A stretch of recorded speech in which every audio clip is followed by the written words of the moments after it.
Welcome to my channel SS unique academy. स्वागत है आप सब दोस्तों का मेरे इस चैनल में एक बार फिर। तो सबसे पहले बताना चाहता हूँ कि जिन स्टूडेंट्स ने अभी तक ये चैनल सब्सक्राइब नहीं की है वो इसको सब्सक्राइब कर लीजिएगा, क्योंकि ये आपके लिए बहुत ही बेनिफिशियल होने वाली है।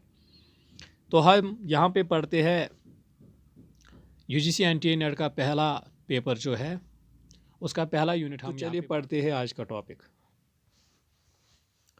Blooms taxonomy. तो नाम से डरने की कोई बात नहीं है। ब्लूम वो फिलासफर है जिसने ये टैक्सोनॉमी दी है, और टैक्सोनॉमी वर्ड का मतलब है अरेंजमेंट और क्लासिफिकेशन। इससे भी कोई इसका मतलब क्या हो गया अब कि ब्लूम ने जो टैक्सोनॉमी क्लासिफिकेशन की है वही हमको पढ़नी है। तो चलिए पढ़ते हैं। Bloom's taxonomy is a set of 3 hierarchical model used to classify educational learning objectives into 3 levels. तो ब्लूम ने जो टैक्सोनॉमी दी है उसमें उसने क्या किया है, जो उसने क्लासिफिकेशन दी है उसमें उसने क्या किया है कि जो लर्निंग ऑब्जेक्टिव्स होते हैं वो उनको उसने डिवाइड किया है 3 लेवल्स में, जिनको हम डोमेन्स भी कहते हैं। तो वो 3 डोमेन कौन कौन से है?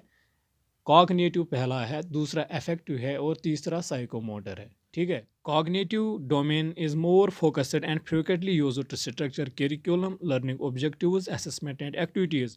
जो कॉग्निटिव डोमेन है वो बहुत ज़्यादा फोकस किया जाता है और वो फ्रीक्वेंटली यूज़ होता है, क्योंकि इससे हम स्ट्रक्चर क्या करते हैं करिकुलम का। जो करिकुलम होता है उसको हम शेप देते हैं, लर्निंग ऑब्जेक्टिव्स बनाते हैं, असेसमेंट में भी ये बहुत ज़्यादा यूज़ होता है और बहुत सारे कामों में। चलते हैं आगे। Cognitive domain is further divided into 6 categories. जो कॉग्निटिव डोमेन है उसको फर्दर डिवाइड किया गया है 6 कैटेगरियों में, या जिन्हें कहते हैं सबसेट्स भी। वो कौन कौन से हैं वो हम देखते हैं। Knowledge, comprehension, application, analysis, synthesis and evaluation is last knowledge. ठीक है। Remembering of previous learner knowledge, ये एक ऐसी एबिलिटी होती है जिसमें हम रिमेंबर कर सकते हैं प्रीवियसली जो हमने लर्न की हुई है कोई नॉलेज। ठीक है।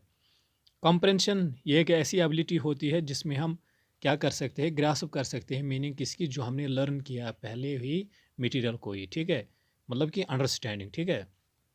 Application, ability to use learner material, ये एक ऐसी एबिलिटी होती है जिससे हम यूज़ कर सकते हैं जो हमने सीखा है वो मटेरियल। ठीक है।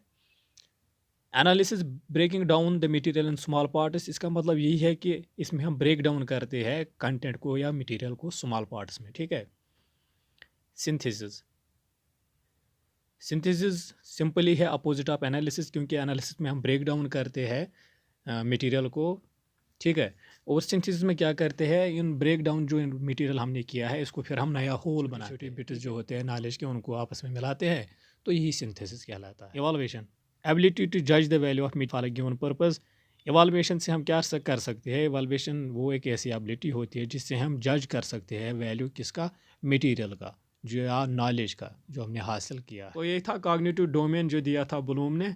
फिर इसको रिवाइज किया गया 2001 में, तो इसमें थोड़ी सी चेंज हुई थी। तो जो नया इसमें ऐड हुआ था वो है क्रिएटिंग। ठीक है, याद रखना ये पॉइंट, क्रिएटिंग था वो। तो चलते पढ़ते हैं इसका दूसरा डोमेन, अफेक्टिव डोमेन, जो डील करता है किससे, इमोशंस और फीलिंग से। तो इसके 5 कैटेगरीज है, receiving, responding, valuing, organising and characterisation. तो रिसीविंग क्या होती है, विलिंग होना। ठीक है। रेस्पॉन्डिंग, आप कैसा रेस्पॉन्स दे रहे हैं। वैल्यूइंग, कैसा वैल्यू दे रहे हैं आप इस मटेरियल को। ठीक है। ऑर्गेनाइजिंग, ऑर्गेनाइजिंग में क्या आता है कि आप रिलेशन ढूंढते हो वैल्यूज में। ठीक है। और लास्ट है कैरेक्टराइजेशन, जिसे हम इंटरनलाइजेशन कहते हैं। तो ये रहा इसका कौन सा domain, affective domain. It was first developed by Simpson and later on developed by हारो इन 1972। पहले ये डेवलप किया सिम्पसन ने और उसके बाद हारो ने इन 1972। It deals with activities which is related with actions and motor skills. तो ये किसके साथ डील करता है, हमारी बॉडी पार्ट्स के साथ डील करता है। ठीक है। तो इसके 5 अपनी कैटेगरीज है, आए चलते पढ़ते हैं उनको। पहला है इमिटेशन। इमिटेशन में क्या होता है कि जो लर्नर होता है वो एक स्किल्ड पर्सन का इमिटेट करता है और उसको फॉलो करता है। ठीक है। तो उसके बाद आता है मैनिपुलेशन। मैनिपुलेशन में क्या होता है कि जो लर्नर होता है वो ट्राई करता है कि वो एक्सपेरिमेंट करे। ठीक है।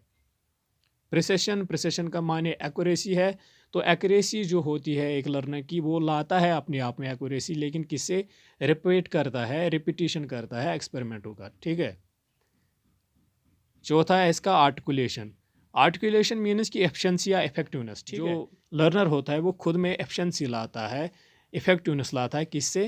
प्रैक्टिस से, ठीक है। तो नेचुरलाइजेशन लास्ट है इसका। तो इसमें क्या करता है लर्नर, जो लर्नर होता है वो खुद को अडॉप्ट करता है, मॉडिफाई करता है एज पर द एनवायरनमेंट, ठीक है।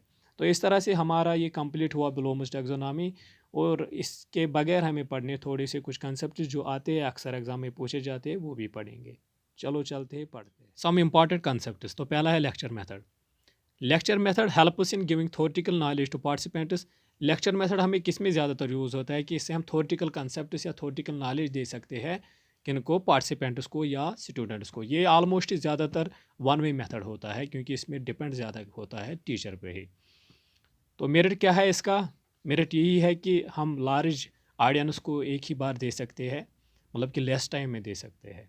और डिसएडवांटेज इसका यही है कि इसमें स्टूडेंट्स या जो पार्टिसिपेंट्स होते हैं वो पैसिवली होते हैं, वो पैसिव होते हैं। Seminar type of group discussion, ये ग्रुप डिस्कशन होता है where one train or several prepare a paper on given topic, issue or a problem which then presented to whole group for discussion। तो seminar method में क्या होता है, ये एक ऐसा ग्रुप डिस्कशन होता है जहाँ पे क्या एक ही टॉपिक पे बहुत सारे एक्सपर्ट्स, बहुत सारे ट्रेनीज टॉपिक देते हैं या बात करते हैं, ठीक है। तो इसका मेरिट क्या है कि इसमें मेरिट यही है कि एक ही टॉपिक को हम कवर करते हैं, कोई भी गिवन टॉपिक दिया गया हो तो उसी पे हम सारा लेक्चर या सारी बातें करते हैं, थारोली हम उस पर बात करते हैं, ठीक है। Brainstorming is a creative group work. ये क्रिएटिव ग्रुप वर्क होती है in which group members produce a large number of ideas quickly on given topic और प्रॉब्लम। तो ये एक ऐसी क्रिएटिव वर्क होती है जिसमें क्या ग्रुप मेंबर्स जो होते हैं, जितने भी ग्रुप मेंबर होंगे वो क्या करते हैं, वो प्रेजेंट करते हैं आइडियाज़ किस पे? किसी भी टॉपिक पे या किसी भी इशू पे जो उनको दिया जाए। प्रोजेक्ट मेथड डेवलप किया था किलपैट्रिक ने।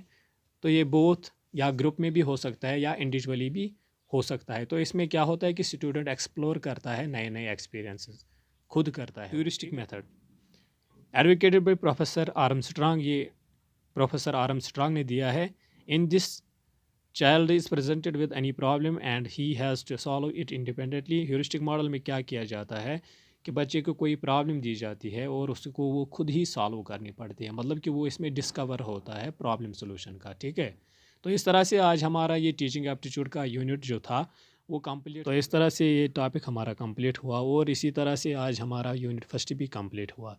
तो आगे कौन सा यूनिट पढ़ना चाहते हो कमेंट ज़रूर करना और इस वीडियो को ज़्यादा से ज़्यादा शेयर कीजिएगा। Thanks for watching this video.